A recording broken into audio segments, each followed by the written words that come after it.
If you have a child with ADHD or autism, you've probably experienced those big emotions that can't seem to come out of nowhere or be triggered by the most random thing.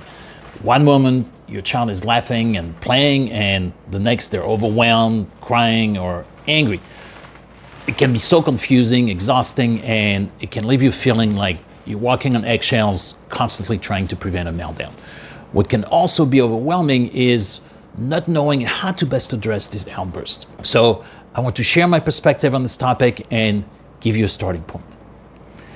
Those outbursts are often the results of your child's nervous system being pushed beyond its limits. This is especially true for children with ADHD or autism whose brains are wired differently and who may struggle more with regulation.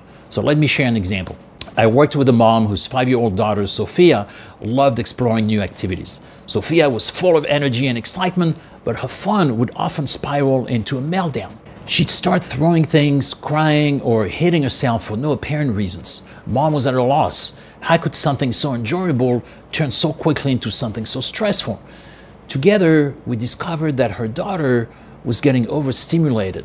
Just like a roller coaster that's thrilling at first, but can make you sick if it goes on for too long or if you keep going back to the same ride. Her excitement was too much for her nervous system to handle. The key was to understand what was triggering those big emotions and how to support Sophia in staying regulated or better regulated. So we used Sophia's behavior to guide us in understanding what was really going on. We made some adjustments with things like timing activities better, incorporating movement breaks, using more visuals, and teaching Sophia to recognize when she needed a break. Over time, she learned to manage her emotions better, and both Sophia and mom felt more in control. So if you're seeing those big emotions in your child, start by looking for patterns. What triggers those emotional highs and lows? Is it related to the environment, the activity, the person, the sensory input, the transitions?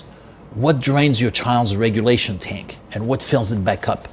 Understanding this can help you support your child in a way that is neuroaffirming and empowers them to develop lifelong regulation skills. Remember, it's not about changing who your child is. It's about helping them understand and manage the emotions in a way that feels safe and supportive, because that can make all the difference for your whole family.